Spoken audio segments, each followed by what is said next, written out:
éloignez-vous les uns des autres. Eh oui, on en est là. Alors bien sûr, on va dire, oui, mais tu sais, pasteur, l'important c'est qu'on soit proche des cœurs. Oui, mais justement, si on est proche à l'intérieur, on va être proche aussi à l'extérieur. Ça ne va pas sans l'autre. Il faut arrêter toujours d'avoir juste des symboles, des visions, et puis dire, tu sais, pasteur, l'important c'est l'intérieur. Oui, mais l'intérieur agit aussi sur l'extérieur. Et c'est ce qu'on va voir ce matin. Alors, je ne savais pas du tout que nous étions dans le week-end de la Pentecôte. Et ce matin, je ne vais pas vous prêcher sur le acte 2, sur le baptême du Saint-Esprit, mais en tous les cas, je vais vous parler de l'Esprit. Et le thème ce matin, à travers la parole de Dieu, parce que tout découle de là.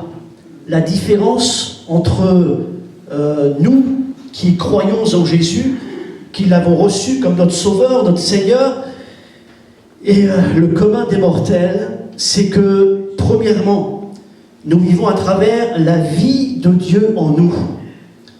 Et c'est tellement important de réaliser que si notre vie avec Jésus, si notre vie spirituelle va, tout le restant va aller, même si ça ne va pas.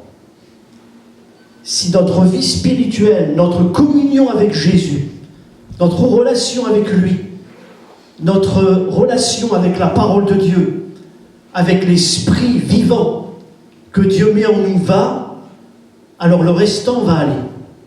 Même s'il y a des luttes, même s'il y a des combats, même s'il y a des batailles sur le plan spirituel, sur le plan physique, sur le plan moral, on est là, on en est tous là, même si on croit en Dieu.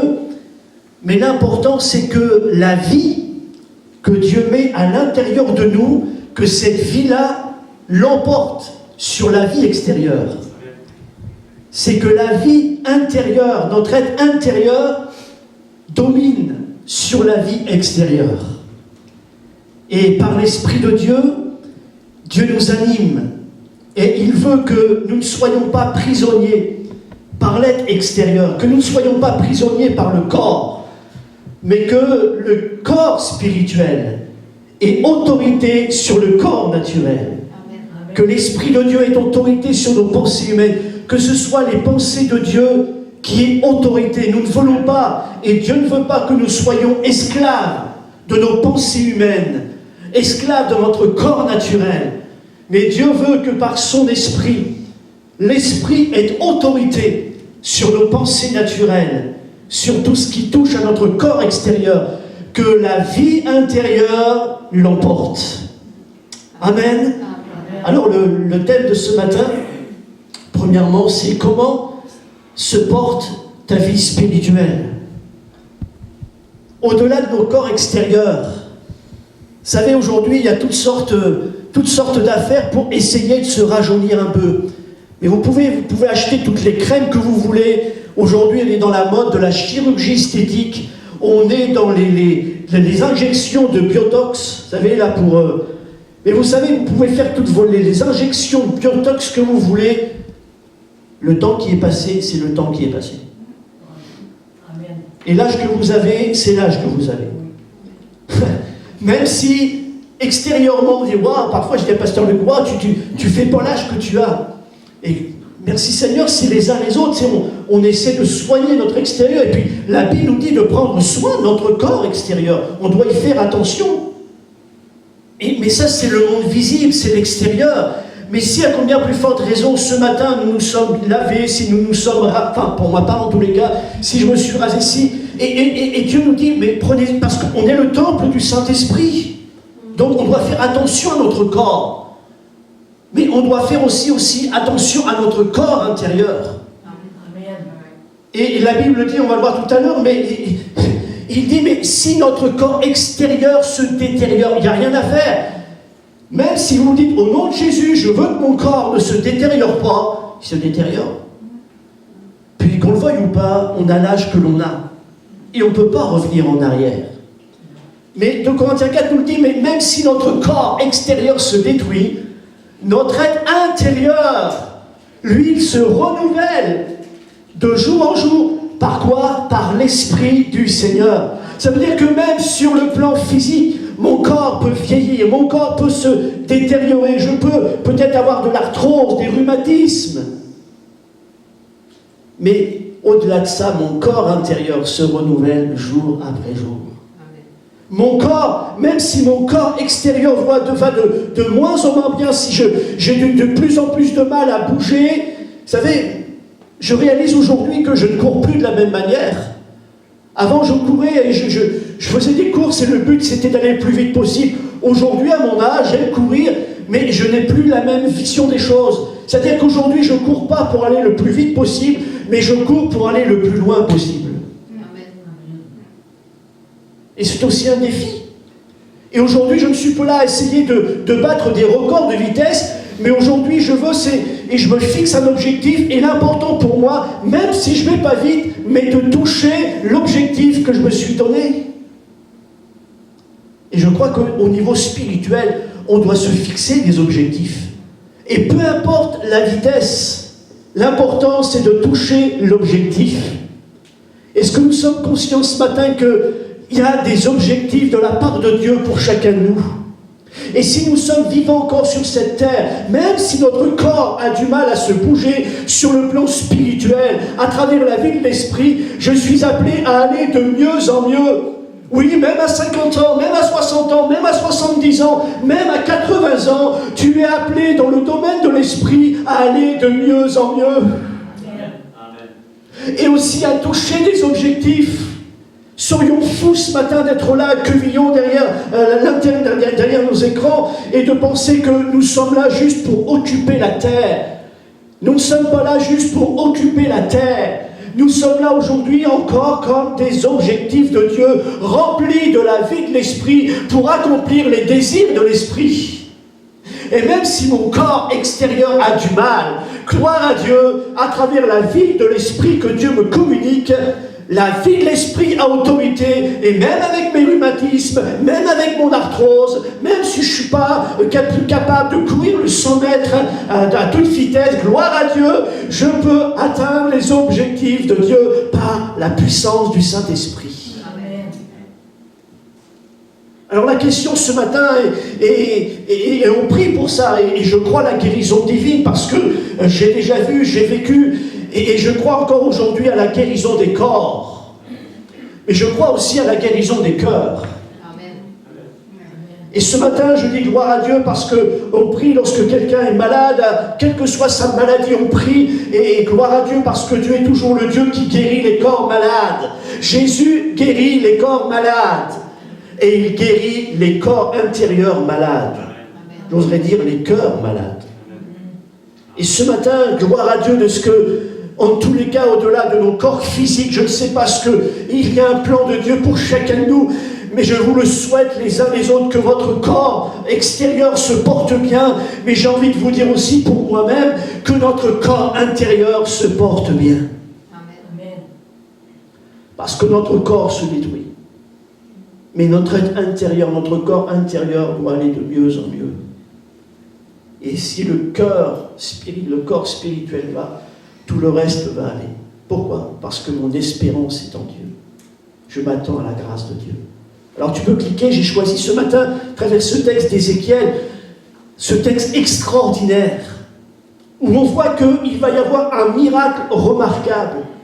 Et je me dis à travers Ézéchiel 37, quel miracle et quel changement radical. Lorsque Dieu va emmener Ézéchiel par l'Esprit, il va l'envoyer au milieu d'un cimetière. Ça commence par un cimetière, ça commence par une fosse commune, où la Bible nous dit qu'il y avait un nombre innombrable, c'était innombrable. Et non seulement il y avait un nombre innombrable d'os, mais en plus la Bible nous dit qu'ils étaient complètement desséchés. Et ce qui est extraordinaire, c'est qu'à la fin de cette histoire, ce n'est plus une vallée d'os complètement desséchée, mais par l'Esprit de Dieu, ces os se sont rapprochés, Dieu est intervenu, le miracle a eu lieu, et ce n'est plus des eaux desséchées, mais c'est une armée nombreuse, très nombreuse, qui est debout par la vie de l'Esprit. Amen. Et quel changement radical. Vous savez pourquoi je suis là à prêcher l'Évangile aujourd'hui? Et pourquoi vous êtes là? C'est parce que nous le croyons. À quoi ça sert de venir dans un lieu? À quoi ça sert de prier? À quoi ça sert de lire la Bible? À quoi ça sert de prêcher aujourd'hui la vie de l'Esprit si nous n'y croyons pas? Est-ce que vous savez ce matin ce que veut dire Ézéchiel? Ça veut dire Dieu fortifie. Ouh! Oui, mais Dieu fortifie pas simplement parce que Dieu fortifie pour que j'occupe la terre. On n'est pas là pour occuper la terre. La Bible nous dit dans le texte, « Toi, fils de l'homme, la main de l'Éternel fut sur moi, et l'Éternel me transporta en esprit et me déposa dans le milieu d'une vallée remplie d'ossements. Il me fit passer auprès d'eux, tout autour. Voici, ils étaient fort nombreux, à la surface de la vallée, ils étaient complètement secs. Il me dit, fils de l'homme, ces eaux pourront-ils revivre? Littéralement, il lui dit, mais est-ce que tu crois au miracle? Je déclare à l'Église aujourd'hui, est-ce que l'Église de Jésus-Christ croit encore au miracle?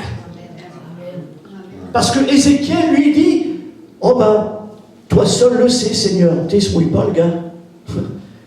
C'est comme si que Dieu nous dit ce matin, est-ce que tu crois au miracle? Oh, il n'y a que toi qui sais, Seigneur. Non. Est-ce que nous croyons, oui ou non? Si Dieu pose la question à Ézéchiel, c'est pas pour rien. Ah, toi seul le sais, Seigneur, tu sais, peut-être pas que oui, peut-être pas que non. Non, non, en Jésus, nous avons le oui et l'amen.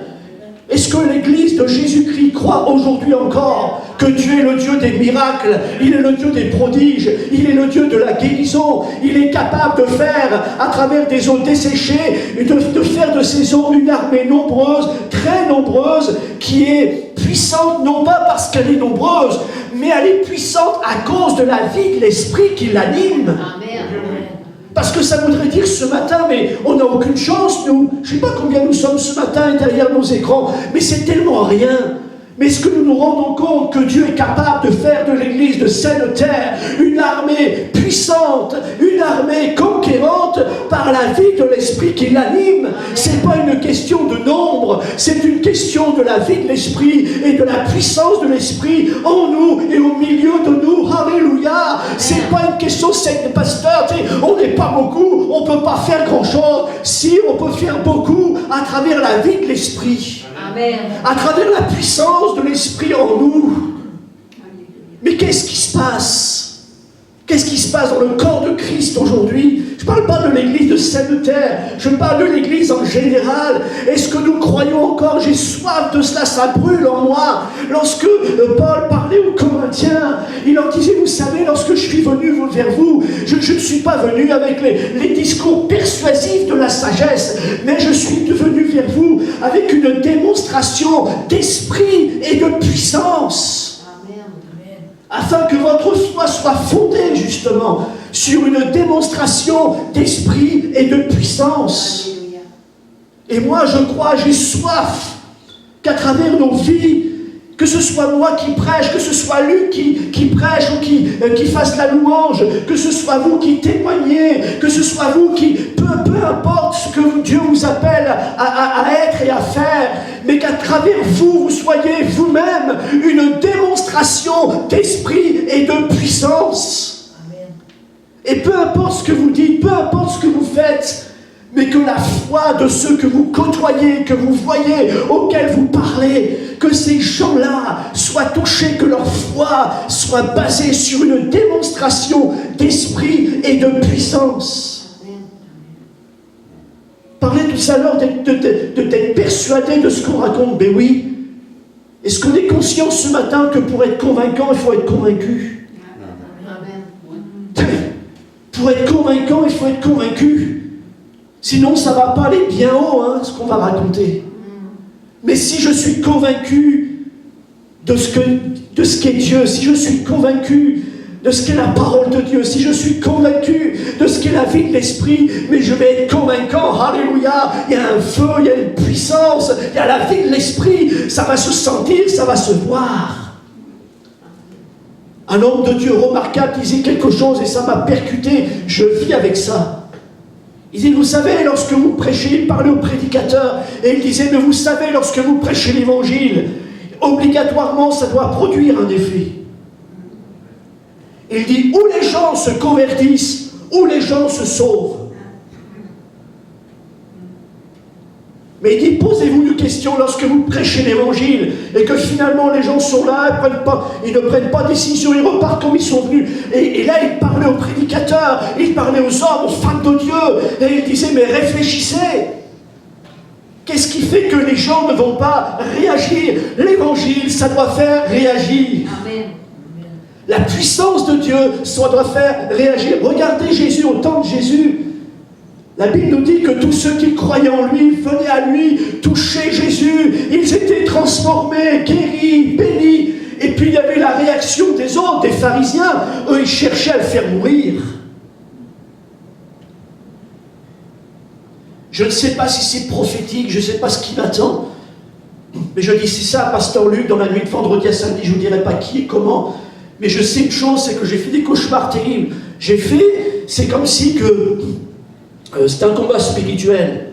Et je me suis réveillé et j'ai tout le souvenir de ce qui se passait dans non pas dans ce rêve, mais ce cauchemar. Pourquoi un cauchemar? Parce que j'étais dans les mains de certaines personnes et ils voulaient me tuer parce que je prêchais Jésus.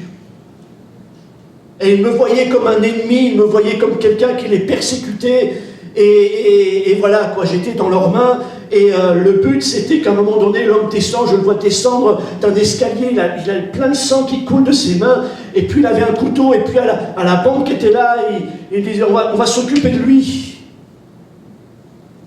Et j'aimerais vous dire, bien aimés, ce matin, que réalisons que nous sommes dans un combat spirituel. Mais je dis gloire à Dieu ce matin, parce que, au-delà du combat spirituel, sommes appelés à être plus que vainqueurs.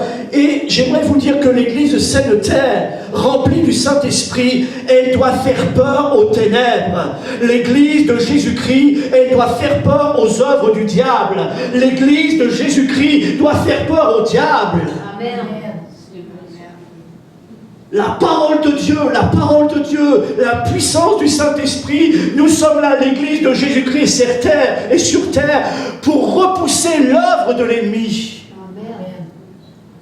Je parlais la semaine dernière avec un jeune que j'ai baptisé, puis qui est aujourd'hui dans le ministère, et puis on parlait des choses, tu sais, pasteur, ouais, c'est dans les derniers temps, tu sais, c'est normal qu'il y aura beaucoup de problèmes, dans les derniers temps, c'est écrit, oui, mais à un moment donné, j'ai comme une révélation, et je lui disais, oui, mais pourquoi dans les derniers temps, il y aura de plus en plus de problèmes, de haine, de violence, de folie au niveau de l'impudicité? C'est normal, pasteur, parce que c'est la Bible, oui, mais ça devient une fatalité.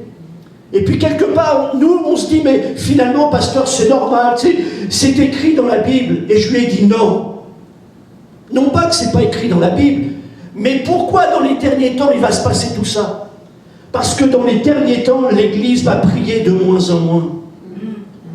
Et une Église qui prie de moins en moins, c'est laisser le diable agir de plus en plus. Vous comprenez? Il faut arrêter d'être des fatalistes et de dire « Ah, c'est comme ça ». Non, c'est pas comme ça. Moi, je crois que le diable a des plans sur cette terre. Mais que le diable a des plans, que Dieu a des plans aussi sur cette terre. Et que si le diable veut faire des œuvres mauvaises, Dieu veut faire des œuvres bonnes à Sainte-Terre. Il veut faire des œuvres bonnes à Cumillon. Il veut faire des œuvres bonnes partout. Il y aura des hommes et des femmes qui vont prier, qui vont être remplis du Saint-Esprit, qui vont ouvrir la Bible, qui vont croire et qui vont intercéder pour que le diable soit ralenti dans ce qu'il veut faire. Et je vais même dire quelque chose ce matin, je suis convaincu que le diable ne peut pas faire ce qu'il veut ici à Sainte-Terre, parce qu'il y a un groupe d'hommes et de femmes qui prient, qui intercèdent, qui croient en Dieu, qui sont capables de par l'Esprit de dire Seigneur, agis, Seigneur, bénis cette famille-là, Seigneur, interviens dans ce couple-là, Seigneur, bénis nos jeunes, Alléluia. Amen. Je crois qu'aujourd'hui, nos jeunes, certains de nos jeunes, parce que l'on prie pour eux, ne sont pas pris dans les griffes de la dépendance de l'alcool, ils ne sont pas pris dans les griffes de la drogue. Pourquoi? Parce qu'il y a des parents qui prient, parce qu'il y a une église qui prie. Amen. Il y a des œuvres mauvaises de la part du diable, mais il y a des œuvres bonnes de la part de Dieu. Et une église qui prie, c'est une église qui ralentit l'œuvre de l'ennemi. C'est une église qui empêche le diable de faire ce qu'il veut au milieu des couples, des familles, au milieu d'une ville, d'une région. Amen. La vie de l'esprit. Et c'est pour ça que la Bible nous dit que Ézéchiel, ça veut dire Dieu fortifie. Pourquoi Dieu veut te fortifier, mon frère, ma soeur? C'est parce que Dieu nous met devant des défis. Combien croient que si j'avais décidé de la destination, j'aurais pas dit au Seigneur, Seigneur, emmène-moi dans un cimetière. Oh, c'est le fun. Non, je veux dire, Seigneur, emmène-moi dans le sud. Vous comprenez ça? Avoir la main de Dieu sur nous, c'est-à-dire, c'est Ézéchiel, la main de l'Éternel fut sur moi. Et moi j'ai tellement envie avec vous que la main de l'Éternel soit sur moi. Amen. Le diable veut mettre la main sur nous. Mais Dieu a sa main sur nous. Amen. Et tant que Dieu aura sa main sur nous, le diable ne pourra pas faire ce qu'il veut sur nous. Amen. Parce que l'important, c'est que la main de Dieu soit sur nous. Que la main de Dieu soit sur nos familles, que la main de Dieu soit sur nos couples, que la main de Dieu soit sur nos enfants, sur nos petits-enfants. Claudette, le diable ne peut pas faire ce qu'il veut dans la vie de tes enfants parce que tu pries pour eux. Amen. Ézéchiel, Dieu fortifie. Et arrêter de prier, c'est arrêter de mettre la main de Dieu sur nous et de mettre la main de Dieu sur les sujets pour lesquels nous prions. Et c'est pour ça que c'est important de prier. La main de l'Éternel fut sur moi. Ézéchiel, Dieu fortifie. Alors oui, Dieu nous fortifie. Et Dieu nous fortifie pas simplement pour que l'on soit des paroissiens qui venons le dimanche matin à l'église et on se retrouve le dimanche d'après, on se retrouve derrière nos écrans. Non, la main de l'Éternel est sur nous parce que Dieu nous place devant des défis. Et mes bien-aimés, ce matin, est-ce que nous croyons que Dieu va nous placer devant des défis pour qu'on n'arrive pas à relever les défis? Si Dieu nous place devant des défis, c'est parce qu'il croit, à travers son esprit en nous, que nous sommes capables de relever les défis. Amen. Et peu importe les défis qui sont devant nous, rien n'est impossible à Dieu. Et quelle grâce de voir la main de l'Éternel fut sur moi. Quelle grâce de savoir que Dieu se sert de chacun de nous, peu importe l'âge, peu importe notre niveau social, peu importe notre corps extérieur. Dieu se sert de nous à travers la vie, son esprit en nous, pour que nous soyons des hommes et des femmes de défis qui relèvent les défis de Dieu et que là où règne la mort, règne la vie. Vous êtes des hommes et des femmes remplis de la vie de Dieu pour amener la vie là où il y a la mort. Il emmène par l'esprit dans une fosse commune. Mais quelle folie! C'est sûr que sur le plan humain, c'est pas le lieu que je vais choisir. Et qui choisirait ça sur le plan humain? C'est fou cette affaire-là. Mais être conduit par la vie de l'esprit, c'est être conduit là où Dieu veut nous conduire. Et si la vie de l'esprit te conduit, il va t'emmener dans des endroits que ta chair ne va pas choisir. Eh oui. Mais en même temps, on se rend compte d'une chose. Comment voulez-vous... Et nous, on en est là, on dit, Seigneur, Alléluia, on croit à la guérison, on croit que tu es capable de ressusciter les morts, on croit que l'on est capable que tu guérisses les malades, on croit que tu es capable de remettre un couple sur les rails, on croit que tu es capable de ramener des enfants vers leurs parents, Alléluia. Comment voulez-vous faire ça si vous ne touchez pas ces lieux-là?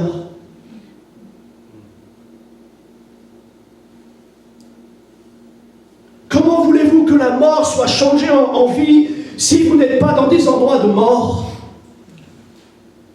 Dieu l'a transporté dans une fosse commune, il l'a transporté dans un cimetière, mes amis.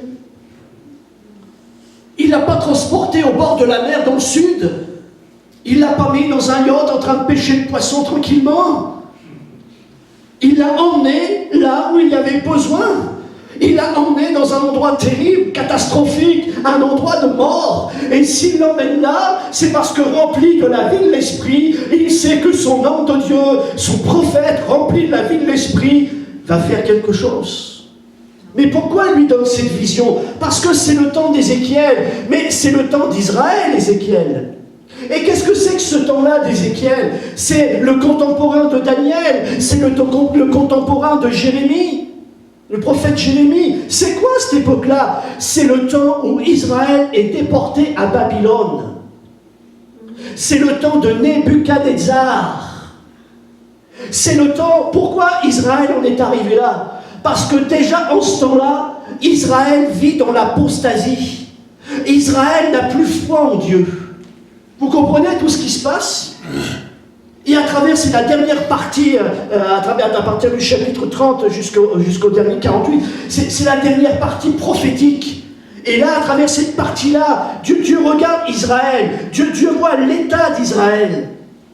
Et c'est pour ça que Dieu donne une vision au prophète et qu'il va donner au peuple. Parce que Dieu disait, mais regarde, à cause de ton manque de foi, c'est l'apostasie, tu ne crois plus en moi. Regarde ce qui se passe aujourd'hui, mais regarde, je suis capable de te faire revivre. Je suis capable de te remettre sur pied. Aujourd'hui, tu es comme mort. Aujourd'hui, tu es comme des eaux complètement desséchées. Mais même si tu es comme des eaux desséchées, je suis capable de nouveau. Et par la foi en moi, Dieu dit, mais regarde, je suis capable de faire de toi une armée nombreuse, très nombreuse, une armée qui va se tenir sur ses pieds, une armée qui va être victorieuse, conquérante, une armée d'onction, une armée de puissance à travers la vie de l'Esprit que je mets en toi.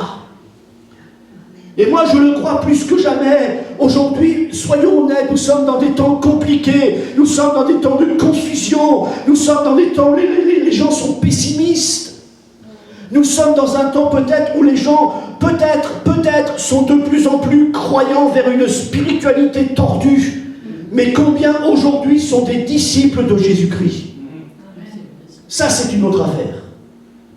Et Dieu ne veut pas qu'on soit des croyants, mais des disciples de Jésus-Christ. C'est-à-dire des hommes et des femmes qui ont un maître. Et ce maître s'appelle Jésus de Nazareth, qui est mort à la croix, mais qui est ressuscité. Alléluia. Et qui vit par son esprit en nous.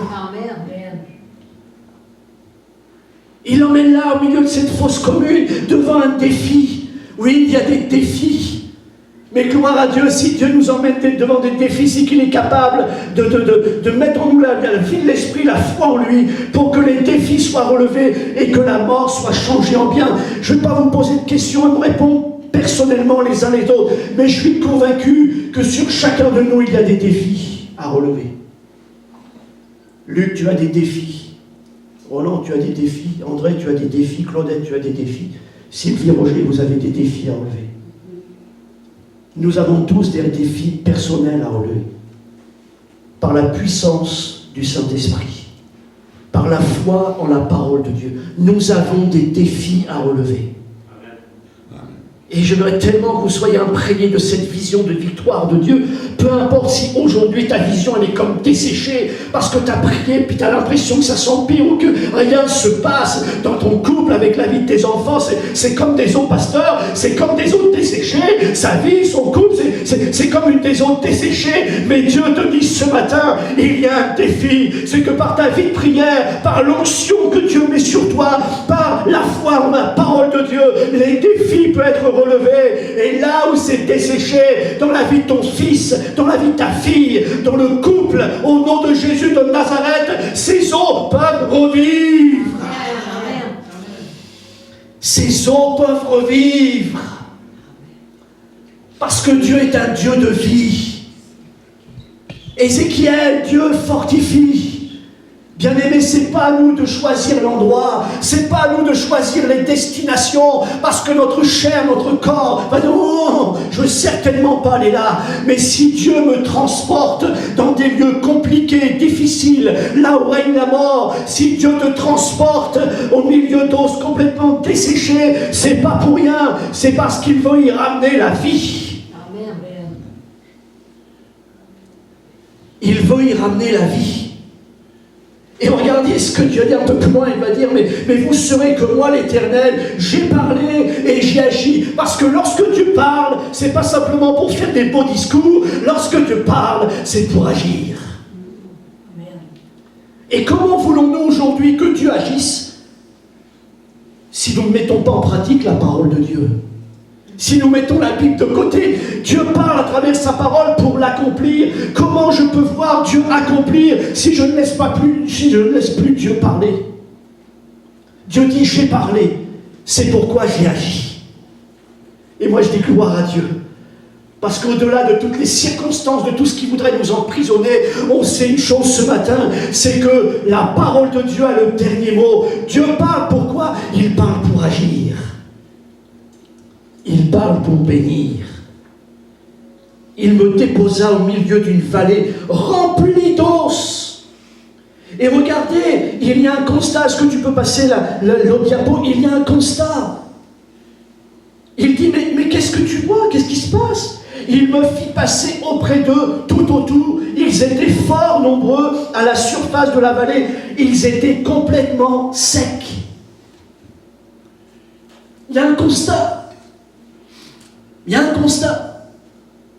Il y a un bilan. Et te dit, mais passe autour, regarde ce qui se passe. Et il a fallu qu'il fasse le tour, qu'il regarde. Et il m'a dit, et il passa tout près. Il n'a pas regardé avec les lunettes. Non, il n'a même pas pris des jumelles pour regarder de loin. Il était proche. Et il a passé tout autour pour constater, pour voir l'état. Mes amis, comment pouvons-nous guérir si on n'est pas conscient de la vie que l'on a? On vit dans le déni. Oh non, tout va bien, tout va mal, mais tout va bien. Tout va bien, pasteur. Est-ce que tu es sûr que tout va bien? Est-ce que tu es sûr? Et il n'y a pas de jugement, de condamnation, parce que je me pose la question à moi-même. Mais il y a un constat. Il faut qu'on soit conscient. Et c'est pour ça que la question, c'est comment va mon être intérieur? Comment je me... Pas simplement mon corps, si j'ai des rhumatismes, de l'arthrose, si j'ai mal au dos. Non, est-ce que mon être intérieur, comment se porte mon être intérieur? Est-il vivant? Même si ton corps extérieur vieillit, ça va de plus en plus mal sur le corps extérieur. Comment va ton être intérieur? Comment va la vie de l'esprit? Comment va ta foi? Parce que tout vient de là. J'aime tellement ce texte dans 1 Corinthiens 4, vous savez qu'il est parlé de Jésus, de la résurrection de Jésus. Aussi vrai qu'il existe un corps doté de la seule vie naturelle, il existe aussi un corps régi par l'esprit. L'Écriture ne déclare-t-elle pas, le premier homme, Adam, devint un être vivant doué de la vie naturelle?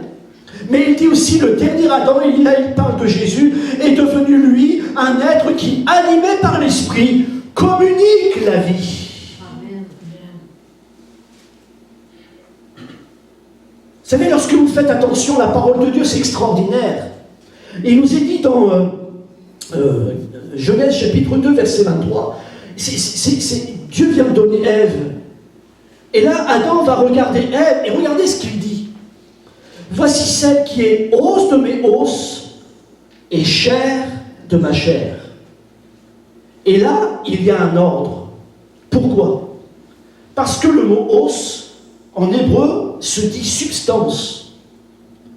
Mais qu'est-ce que ça veut dire? Littéralement, os, ça veut dire être intérieur. La vie cachée. Mais qui existe. Vous comprenez? On ne voit pas votre esprit. Et pourtant, vous êtes là. Et si vous êtes là, c'est parce que votre esprit est vivant. Qu'il soit vivant pour Dieu ou qu'il soit pour le diable, mais il est bien vivant. Vous ne voyez pas la sagesse, mais pourtant la sagesse existe. Et à travers ce que vous allez faire à l'extérieur, on va voir si vous avez de la sagesse ou pas. Mais avant de voir par vos actes extérieurs, elle existe à l'intérieur, et ça, on ne peut pas prendre un appareil photo, le filmer, c'est pas possible. Vous comprenez? Et c'est pour ça qu'il est dit « os de mes os et chair de ma chair ». Et on se rend compte que, premièrement, il y a l'être intérieur. Oui, après, il dit seule vie naturelle, le corps extérieur. Mais j'aime tellement ça, et on se rend compte rien que là que notre corps extérieur est juste l'enveloppe de notre corps intérieur, de notre vie cachée. Tu es os de mes os, il y a la vie spirituelle qui est enveloppée par ton corps extérieur, par ta chair. Os de mes os, chair de ma chair. Il y a l'être intérieur et il y a l'être extérieur. Et comme on le disait tout à l'heure, il dit même si notre corps extérieur, la chair, se détériore, notre être intérieur, par la vie de l'esprit, se renouvelle de jour en jour. Et c'est pour cela que lorsque Dieu fait passer Ézéchiel autour de ses os, littéralement c'est la vie spirituelle d'Israël. Et il dit, regarde la vie spirituelle d'Israël, regarde son être intérieur, regarde sa vie spirituelle. Et là, il dit, mais ils étaient très nombreux. Et il dit, ils étaient complètement secs. Littéralement, ça veut dire ça. Dieu montre à Ézéchiel, il dit, regarde la vie spirituelle d'Israël. La vie spirituelle d'Israël, elle est complètement sèche. Et là, c'est là qu'il lui dit, mais est-ce que tu crois que ces os vont pouvoir revivre littéralement? Est-ce que tu crois au miracle? Est-ce que tu crois dans la résurrection? Moi, je crois dans la résurrection. Amen. Parce qu'en Corinthiens 15 le dit, Jésus est mort, mais il est ressuscité. Et la Bible nous dit que nous ressusciterons au dernier jour. Alléluia. Alléluia. Et là, il lui dit, il parle de la vie intérieure, il parle de la vie spirituelle. Et il dit, regarde, même là où c'est sec, même où il n'y a plus de vie spirituelle, est-ce que tu crois que je peux de nouveau redonner la vie spirituelle? Est-ce que je peux redonner une vie de foi, une vie de l'esprit, une vie centrée sur moi? Et oui, Dieu le peut. Quelle grâce! Quelle grâce de réaliser que Dieu a le dernier mot. Si nous le vivons, si nous le croyons, Dieu le veut. Et il peut ramener la vie, quel que soit l'endroit, peut-être aujourd'hui dans le cœur de tes enfants, de ceux que tu côtoies, de ta famille. Pasteur, c'est comme des eaux complètement desséchées. Leur vie spirituelle est morte. Il n'y a pas de foi, il n'y a pas de vie de l'esprit. Mais Dieu te dit ce matin, tu as raison de regarder, de constater que c'est complètement sec. Mais si c'est complètement sec, je peux ramener la vie intérieure. Je peux ramener la vie spirituelle. Je peux ramener la foi, je peux ramener la vie de l'esprit, une vie qui dépend de moi. Wouh! Qu'est-ce qu'il faut que je fasse pour que ça explose ce matin? Quelle vision extraordinaire, mes amis! Amen. Quelle vision extraordinaire! Arrêtons d'être liés par l'extérieur, par le corps extérieur. Ah mais pasteur, tu sais pas ce qui se passe, puis regarde, il y a toutes ces circonstances. Ça c'est le corps extérieur. Mais alléluia, Dieu est le Dieu de la vie intérieure. Alléluia. Et ce que l'homme ne peut pas faire sur l'extérieur, Dieu peut le faire. Mais ce que l'homme ne peut pas faire dans l'intérieur, Dieu est capable de le faire. Aucun homme sur la terre n'est capable de ramener une vie spirituelle, mais Dieu est capable de ramener la vie spirituelle, une vie de foi, une vie de l'esprit. Amen, amen. Ézéchiel, est-ce que tu crois que je suis capable de faire ça? Fils de l'homme, ces eaux pourront-ils revivre? Seigneur, tu le sais, est-ce que tu crois au miracle? Seigneur, il n'y a que toi qui sais. Non! L'Église doit déclarer, oui, nous croyons au miracle. Oui, nous croyons que Dieu est le Dieu de la vie. Oui, nous croyons que si Jésus est ressuscité des morts, c'est parce qu'il est capable de communiquer la vie.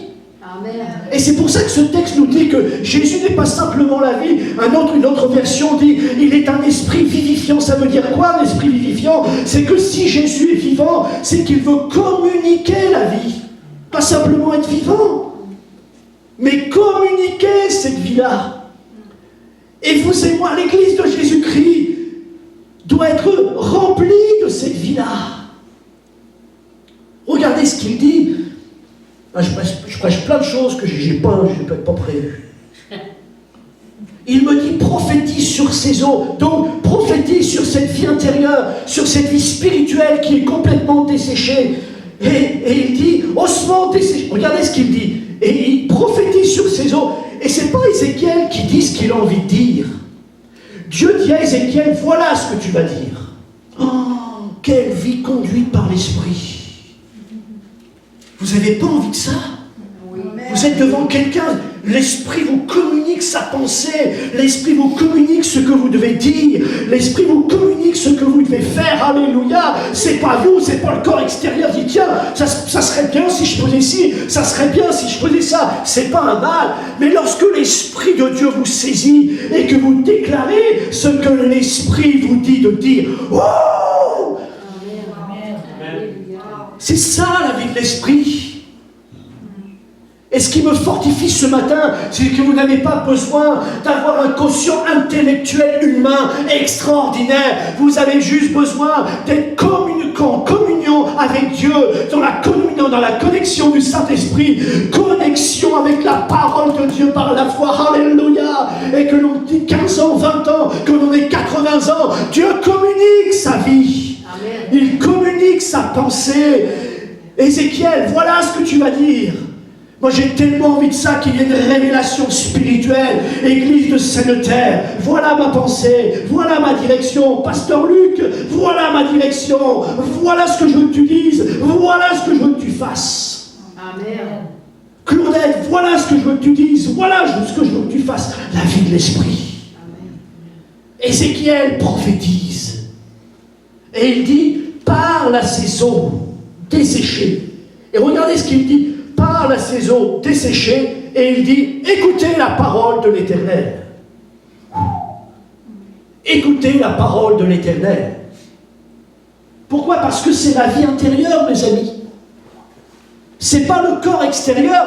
Dieu ne dit pas au corps extérieur, et corps naturel, bras, jambes, écoute la parole de l'Éternel. Non, non, ça marche pas, ça. C'est le corps intérieur, c'est pour ça que Dieu dit, ose dessécher, vie intérieure, et touche l'esprit. Et il dit à l'esprit, écoute la parole de l'Éternel. Pourquoi? Parce que c'est l'esprit et la parole et l'esprit.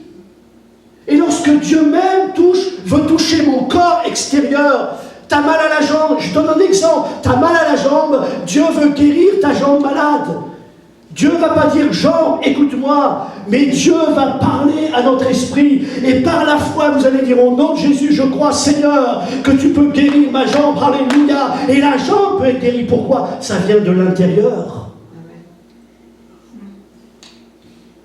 Ose dessécher. Écoutez la parole de l'Éternel. Vous savez ce que Jésus va dire au diable lorsqu'il va le tenter? La première chose, ah mais si tu es le fils de Dieu, il veut le faire douter de son statut, de ce qu'il est. Ah mais si tu es fils, ordonne que ces pierres deviennent des pains. Jésus va lui dire, non, non, il lui dit même pas non, il lui dit même pas je suis fils. Il est dit, il est écrit. Il est écrit. L'homme ne vivra pas de pain seulement, mais de toute parole qui sort de la bouche de Dieu. Et là, on se rend compte encore, parce que là, il a un besoin, c'est le corps naturel. Combien croient avec moi que si Jésus a eu faim au bout de 40 jours sans manger, vous croyez que c'est vrai ça? Ben oui, c'est 40 jours sans manger, il dit. Il a faim, c'est le corps naturel. Mais qu'est-ce qui se passe? Il y a avant tout une œuvre spirituelle.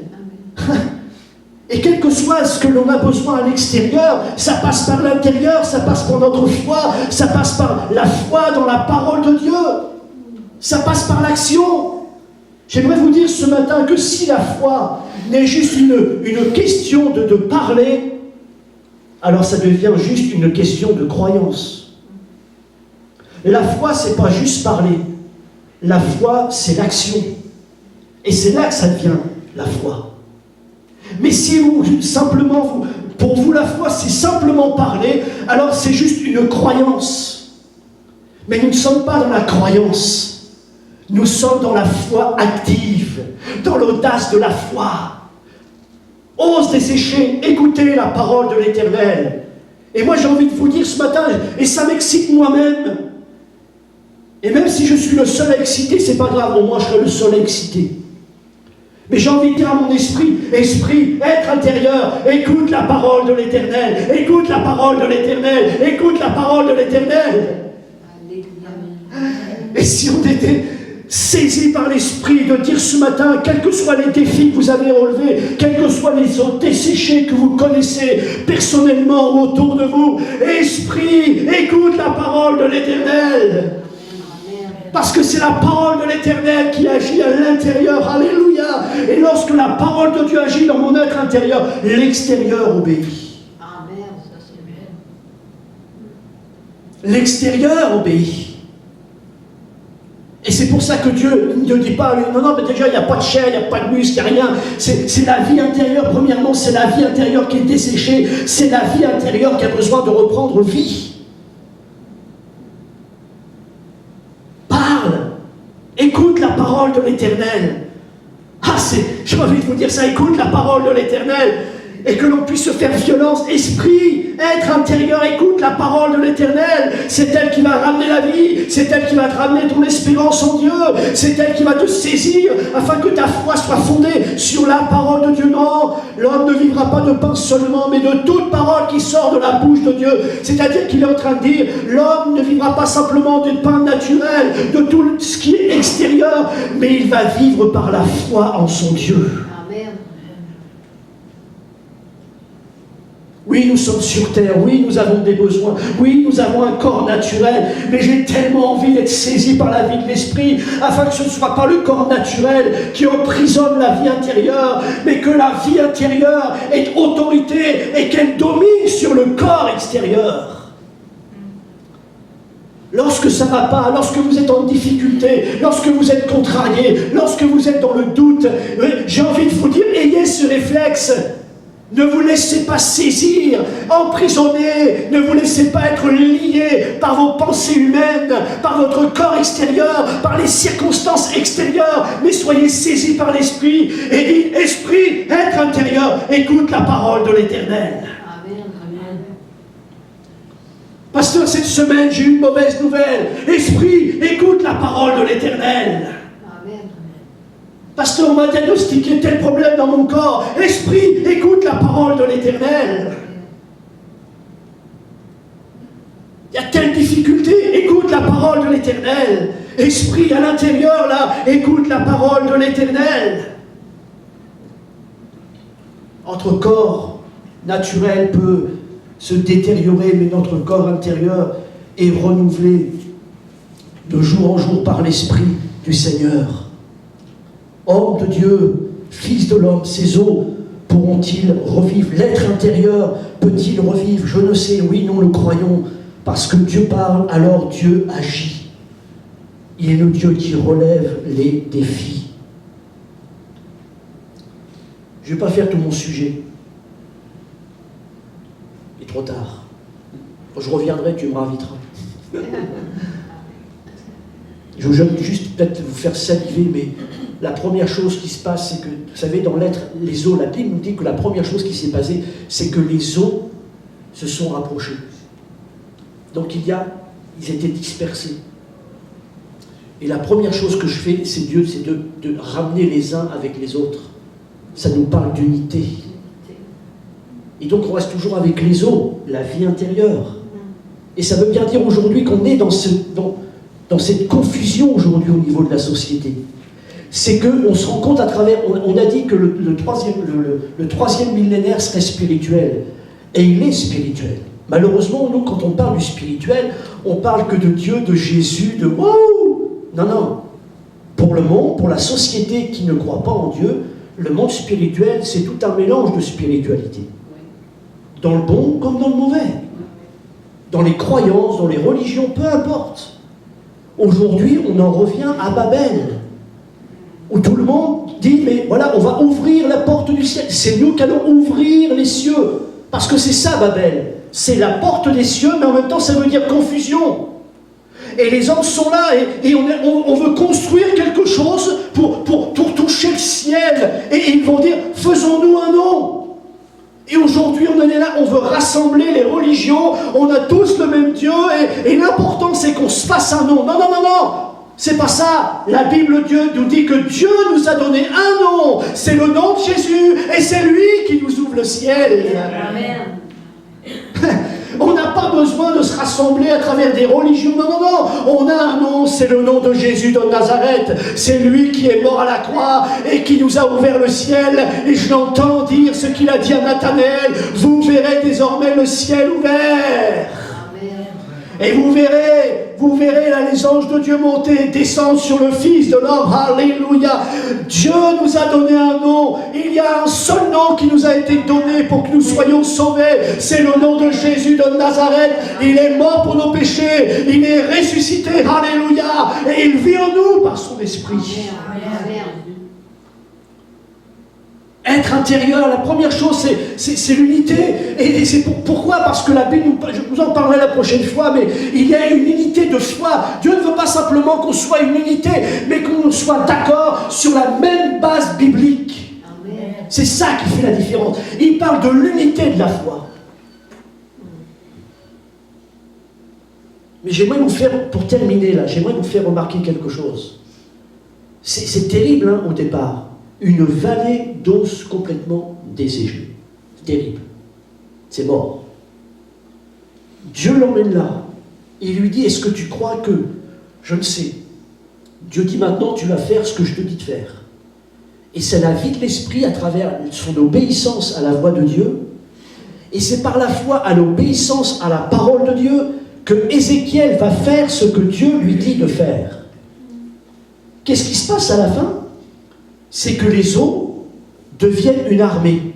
Et il est dit, prophétise et parle à l'esprit, prophétise, fils de l'homme, et dit à cet esprit, ainsi parle le Seigneur l'Éternel, esprit, viens des 4 vents, souffle sur ces morts, et qu'ils revivent. Je prophétisais selon l'ordre qu'il m'avait donné, l'esprit entra en eux.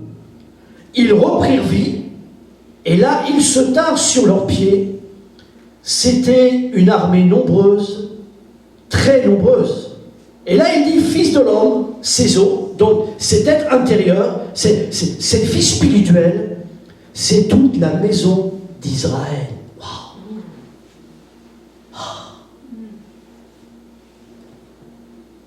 J'aimerais vous dire ce matin que Dieu n'est pas le Dieu des exagérations.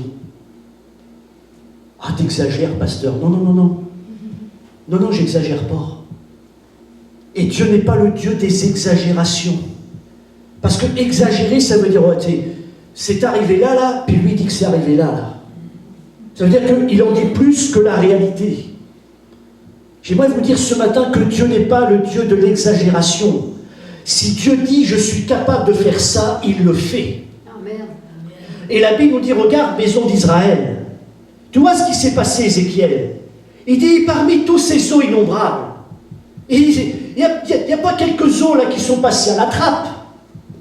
Il y avait 10 000 os, puis il y en a eu 9 990. Non, non, non, non. Tous les os sont revenus à la vie. Amen. Et Dieu n'est pas le Dieu de l'exagération. Il est capable de le faire. Et il dit, mais regarde, fils de l'homme, ces os, c'est toute la maison d'Israël. C'est toute la maison d'Israël.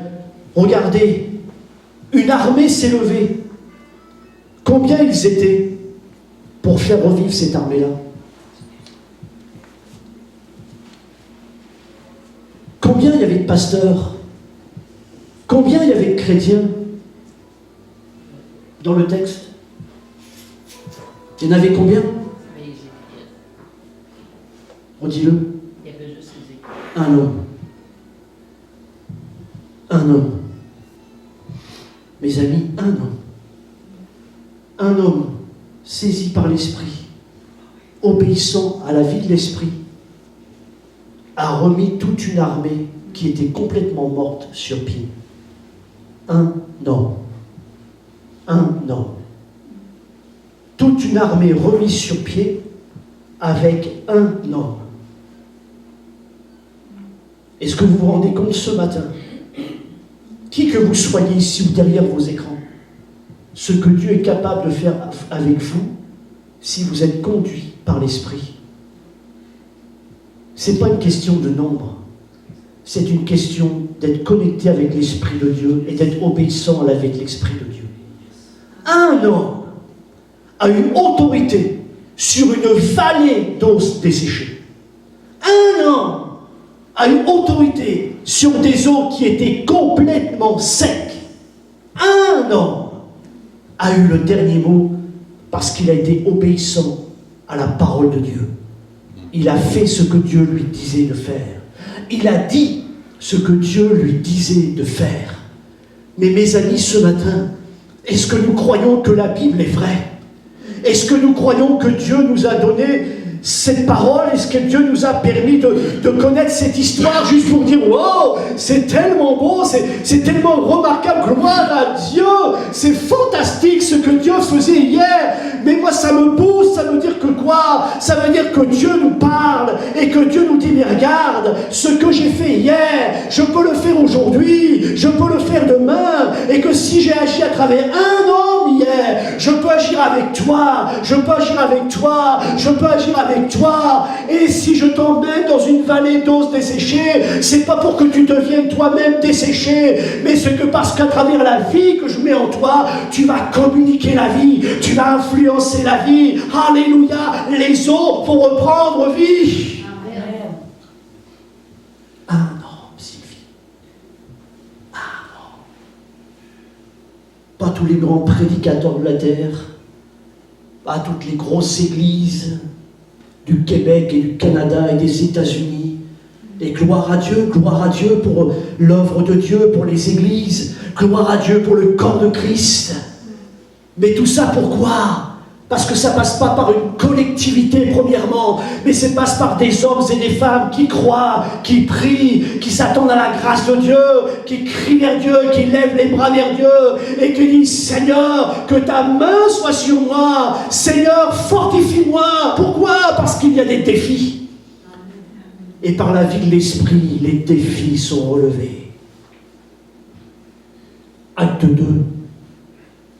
Ils étaient tous ensemble. Et Dieu n'est pas le Dieu des exagérations. Il est le Dieu du 100%. Sylvie, Dieu est le Dieu du 100%.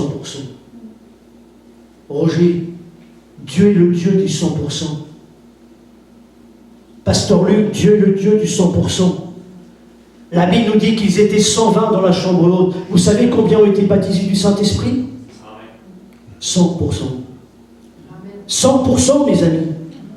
Est-ce que nous croyons ici que oui, mais il y a une église de cette terre, puis il y en a quelques-uns qui sont tellement bénis, c'est l'élite de Dieu, c'est les chouchous du Seigneur, oh ils sont bénis, non, Dieu est le Dieu du 100%, il n'y a personne dans ce lieu qui est mis de côté, il n'y a personne dans ce lieu que s'il le désire va ressortir vide, il va ressortir comme un os desséché. C'est pas vrai, c'est pas la parole de Dieu, il est le Dieu du 100%, Dieu veut bénir chacun de nous.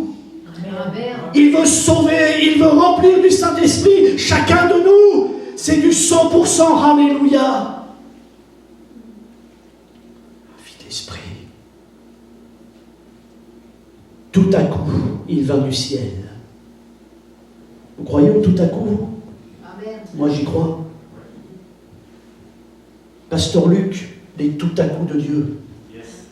Alors que l'on est là dans la prière, et le but c'est de ne pas s'éloigner, parce que c'est la première chose que Jésus, nous on l'oublie, mais la première chose que Jésus a dit ici, ne vous éloignez pas de Jérusalem. Pourquoi Jérusalem? Parce que Dieu dit, c'est là, Jésus dit, c'est là que vous recevrez une puissance de Saint-Esprit survenant sur vous. Ah, Jérusalem. Alors Jésus leur dit, mais surtout, ne vous éloignez pas de Jérusalem. Et la première chose qu'ils ont fait en obéissant, c'est de ne pas s'éloigner de Jérusalem.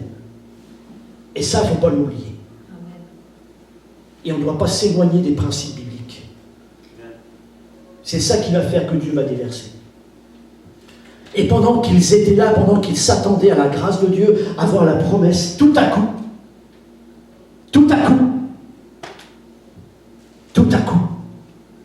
Dieu a donné la promesse, tout à coup.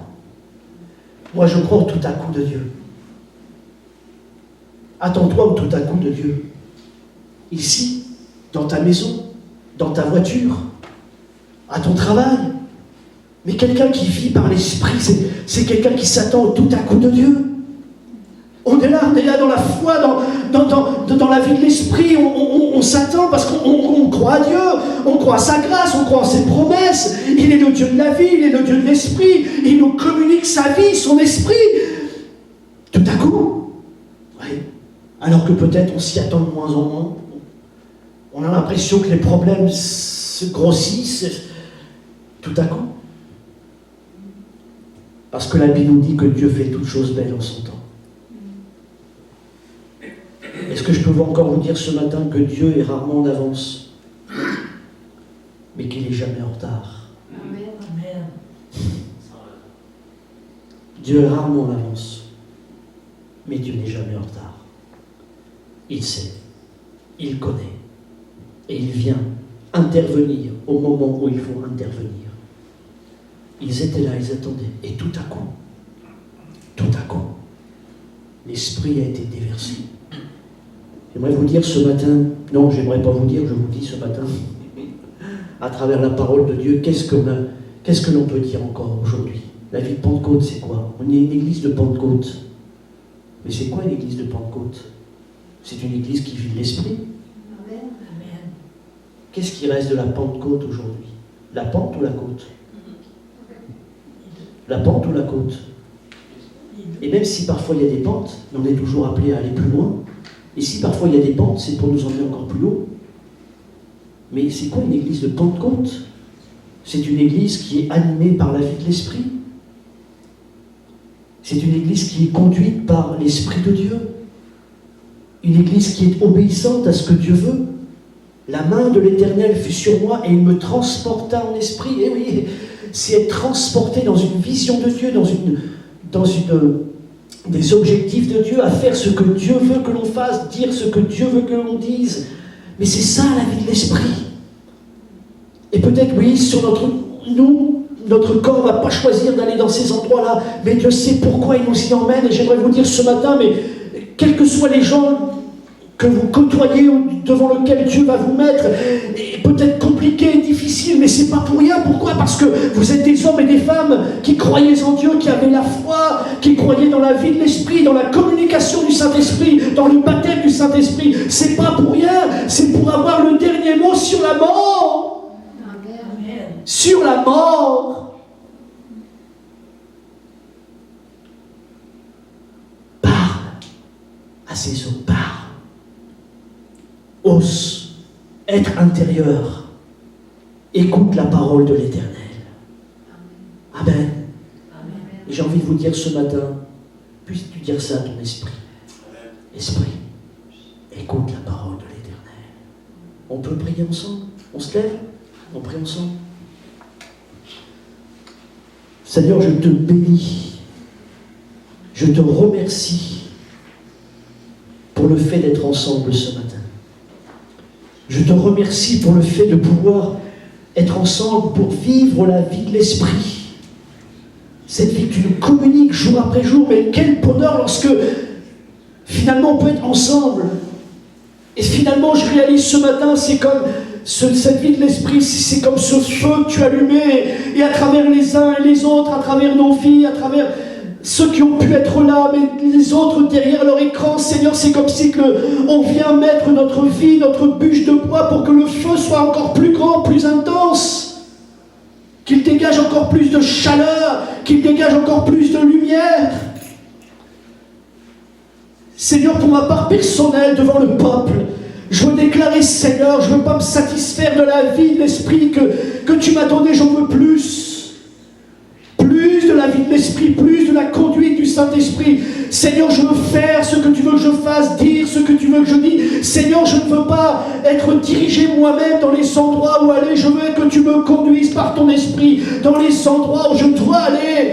Et même si, Seigneur, sur le corps, sur le point de vue humain, c'est pas réjouissant, c'est compliqué, mais je réalise, Seigneur, que si tu nous emmènes dans des endroits bien précis, avec des personnes bien précises, même si c'est pas le fun sur le plan humain, c'est parce qu'il y a une œuvre spirituelle à faire. Il y a une œuvre spirituelle à faire. Et tu nous montres ce matin encore que rien ne résiste à l'appel de Dieu, rien ne résiste à la vie de l'Esprit. Et lorsque tu parles et qu'on obéit, et que l'on fait ce que tu veux que l'on fasse, et que l'on dise ce que tu veux que l'on dise, les eaux desséchées sont obligées d'obéir. Seigneur, je prie aujourd'hui dans cet homme compliqué, dans cette société. Seigneur, je prie pour que ton Église soit remplie de la vie de l'Esprit. Que chacun de nous soyons remplis de la vie de l'Esprit. Seigneur, mets ta main sur nous. Mets ta main sur nous comme tu l'as mis sur Ézéchiel. La main de l'Éternel fut sur moi. La main de l'Éternel fut sur moi. À travers tes problèmes, tes difficultés, ne laisse pas simplement le diable te mentir et faire croire que c'est lui qui a la main sur toi. Je le dis ce matin comme l'Esprit me dit de le dire. C'est pas la main de l'ennemi. Si ta vie est entre les mains de Jésus, si ta vie est dirigée par le Saint-Esprit, la main de l'Éternel est sur toi. C'est pas le diable qui a la main sur toi. Ce ne sont pas les circonstances qui ont leur main sur toi. La main de l'Éternel est sur toi et il te fortifie. Et j'ai envie de te dire ce matin, appelle-toi Ézéchiel. Si la main de l'Éternel est sur toi, tu es un Ézéchiel, tu es une Ézéchiel. L'Éternel fortifie. Et il fortifie pour que tu relèves les défis. Je ne sais pas quels sont vos défis. Quelles sont les eaux desséchées? Quelles sont les eaux desséchées ce matin? Si Dieu te transporte là, c'est pour avoir autorité par la foi et que ces eaux desséchées deviennent un instrument de témoignage, de proclamation de l'œuvre puissante de Dieu à travers le Saint-Esprit. Ces eaux desséchées sont devenues une armée nombreuse, très nombreuse. Et qu'est-ce qui l'a amené que cette armée s'est tenue sur ses pieds? C'est la vie de l'Esprit que Dieu a mis à l'intérieur. Et j'aimerais vous dire ce matin, Dieu ne veut pas simplement qu'on soit une armée. Il veut que l'on soit une armée qui se tienne debout. Parce que les pieds, c'est le symbole du service. Gloire à Dieu s'il y a une armée à Seine-Terre. Mais Dieu ne veut pas qu'on soit simplement une armée. Dieu veut qu'on soit une armée qui se tienne debout. Prête à agir, prête à obéir. J'ai été à l'armée, je sais ce que c'est que l'armée et les ordres. Mais là, quel bonheur d'obéir à l'Éternel des armées, les amis. On n'obéit pas aux hommes, on n'est pas dans l'armée des hommes. Parce que l'armée des hommes, c'est pour tuer. Mais l'armée de Dieu, c'est pour apporter la vie. Quelle différence! Tu es engagé dans l'armée de la vie. Tu n'es pas engagé pour apporter la mort, tu es engagé pour apporter la vie. Amen. Et quelle grâce de savoir que lorsque je suis enrôlé dans l'armée de Dieu, simplement par la foi et conduit par la vie de l'Esprit, je fais partie des hommes et des femmes qui sont conquérants, qui ont une vision de conquête, une vision de victoire pour apporter la vie là où Dieu les emmène. Sois un soldat de la vie. Rempli de la vie de l'Esprit, sois un soldat dans le lieu de ton travail, sois un soldat de la vie dans ta famille, sois un soldat de Dieu au milieu de tes amis, sois un soldat de Dieu à travers quiconque tu vas rencontrer, que tu vas parler, un soldat de la vie, rempli de la vie de l'Esprit. Gloire à Dieu, la main de l'Éternel fut sur moi. Bien-aimés, soyez bénis ce matin en Jésus. Et que ce matin, la parole de Dieu nous saisisse les uns les autres et nous apporte d'aller plus loin, d'être renouvelés, fortifiés dans l'homme intérieur, dans l'homme intérieur, dans l'homme intérieur, dans la vie de l'esprit, dans l'être intérieur. Seigneur, bénis tes enfants à Seine-Terre, à Quevillon. Seigneur, bénis-nous ce matin. Fais-nous grâce au nom de Jésus. Et que, Seigneur, nous voyons pas simplement une armée, mais que nous puissions voir à travers Seine-Terre une armée qui se tient debout, qui est prête à agir, qui est prête à bénir. Que le Seigneur vous accorde sa grâce, et il veut le faire. Au nom de Jésus de Nazareth. Amen. Amen. Amen. Que Dieu vous